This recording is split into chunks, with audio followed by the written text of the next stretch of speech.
for giving us the time to speak a little bit about Prism.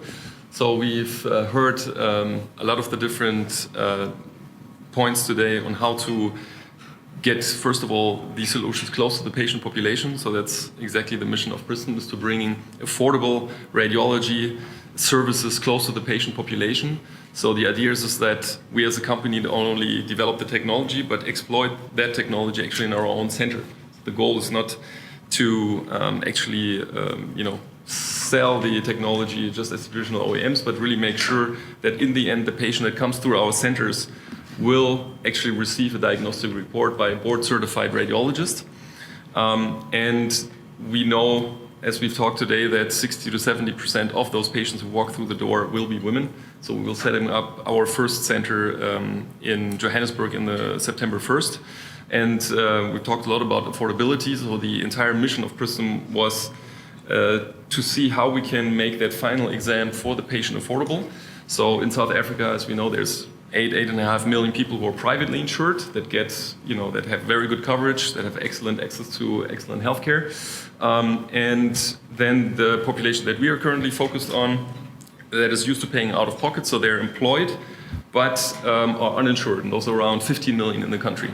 And they are used to pay out of pocket, so we're trying to develop a price around $20 per X-ray exam, a standardized price, which is about 400, in the range of 400, 600 rands. If you look at what the insurance pays today in some private clinics, it's 800 to 1,000 rands. So the idea is already to have something affordable for the patient population. And then we've just discussed with Annie, once you have these patients in the door, we're talking about a typical day, 8-hour shift. You can get 40 to 50 exams a day throughout the door for standardized X-ray. Is to say, how can we further expand to sonography, echography, and then also for breast cancer screening, because we know that's a huge need in this local population. To add different technologies in the center and have a one-stop shop where basically the GP can refer that patient, and then we send that patient back to the GP rather quickly. So the goal is that we have a 1 to 2 hour turnaround time from when the patient comes in the door, receives the diagnostic report, and then he goes back.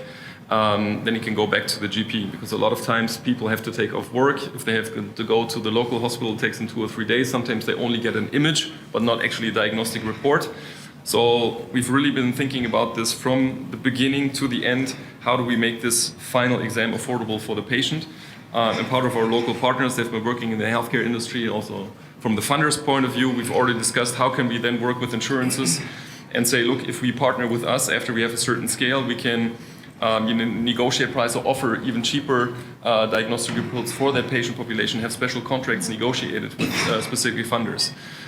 Or you can think of, we can clearly identify patients who are unemployed today.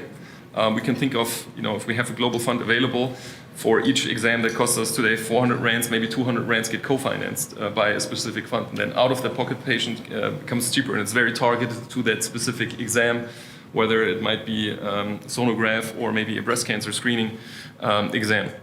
So I think once we start to scale and set up these clinics close to the population, the goal is really to create a large footprint, not only in South Africa and the SADC. We have also Kenyan investors on board, so the goal is also to go to Kenya later on. So I think we have, all the different pieces of the puzzle that we all talked about. And to our colleagues from the supply chain, it was also always the goal from Prism's point of view to set up local assembly. So we've looked at potential partners in South Africa to local assembly the X-ray device. We've already found a partner that is FDA and CE approved. So it was always not just having the technology developed and assembled here in Europe, but also then bringing it locally because of all the supply chain costs that have increased for transportation, and also training local engineers, and to bring it to the different markets where we serve. So I think there's a lot of points we discussed today that concern the Prism project as well, and happy to share and grow with you throughout this discussion.